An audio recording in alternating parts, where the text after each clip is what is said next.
My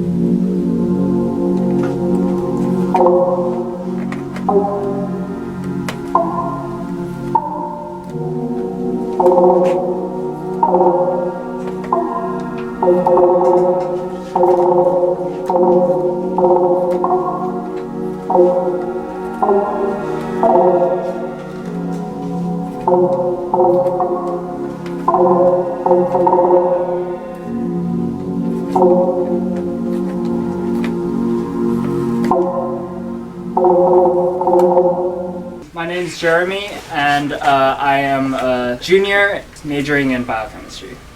I'm Josh. I'm a sophomore and I'm majoring in applied mathematics. I'm James. I'm a senior majoring in electrical engineering. I'm Danielle. I'm a junior. I'm also majoring in electrical engineering. Our project is called the DJJJembe. It is essentially an electronic version of a steel tongue drum is the premise. So we've got a little half dome here, and there's these different tongues that are cut out of the dome, and hitting each of the different tongues activates a different note. In the same way that a steel tongue drum, you hit each tongue that you hit plays at a different note at a different frequency. It has a few different sound banks in it so that you can make it sound like a traditional steel tongue drum. You can make it more of a drum pad.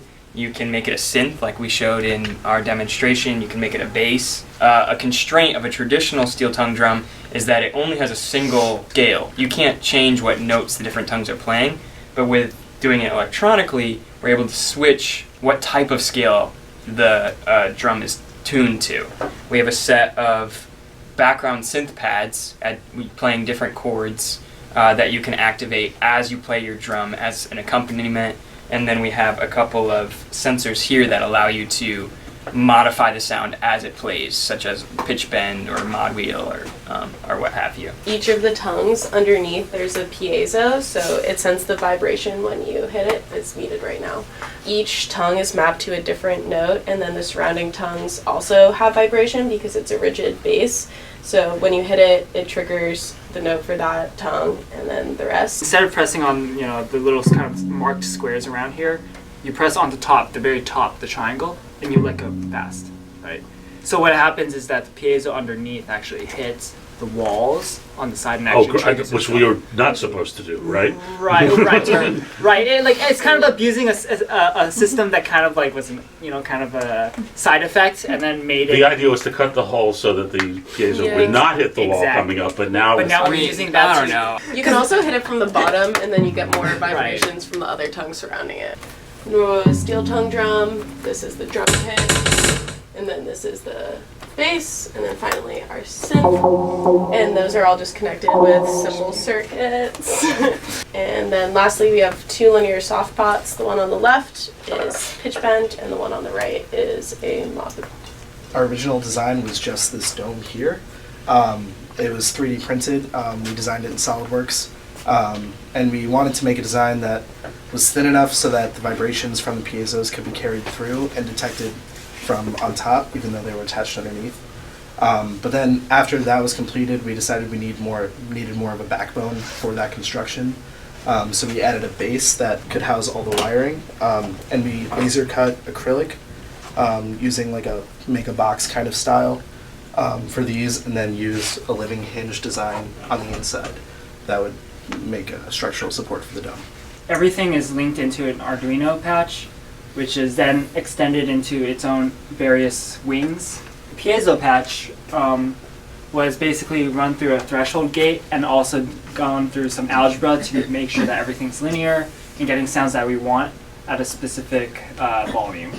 And then we have the buttons, which are linked into their own patches, which for the left wing has a lot of logic gates going on.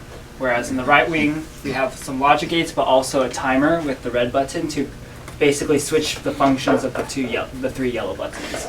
It basically changes the function of the yellow buttons within the next 2 seconds, just to change the sound bank. Otherwise, the three yellow buttons normally change the type of sounds that are coming out of this side. The scale. Right, the scales. So like if you're playing a major seventh, scales, everything you're playing here would be major seventh.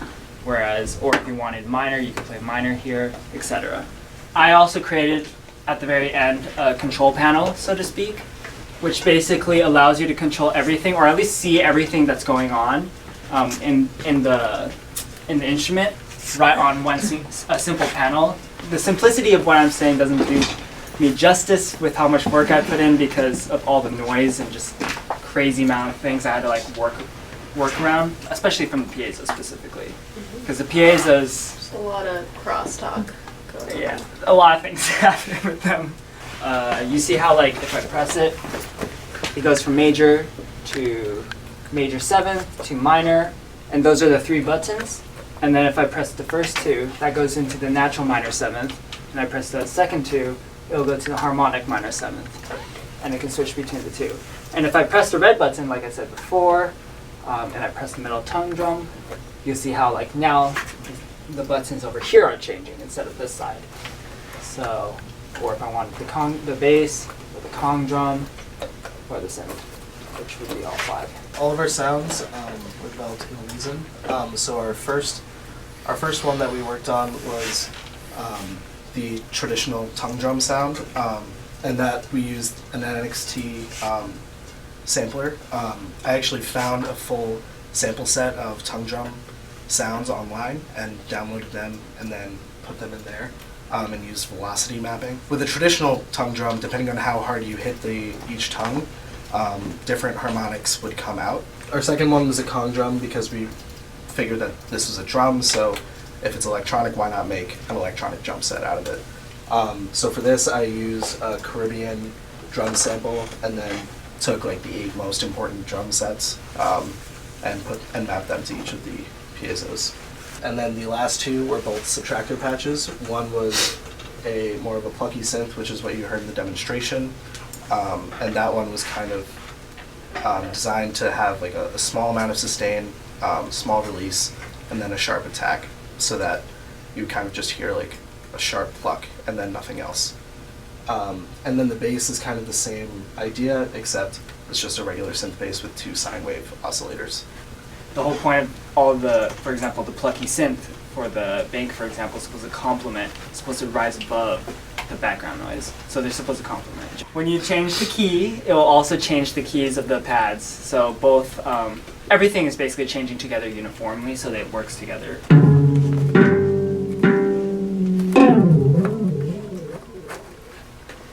That's the tongue drum.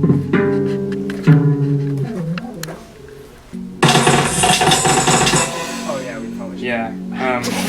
Sometimes noise comes into the equation. When we get a lot of noise, we are pretty sure it's electrical noise that we've been struggling to filter and get rid of. And sometimes it becomes overwhelming, but sometimes it's great. I mean, the good thing is that we have an execute button to always make sure if any noise comes in, we can definitely mute it so you guys don't have your ears. And give a little pad break. Yeah, exactly. Just let people chill out. Do you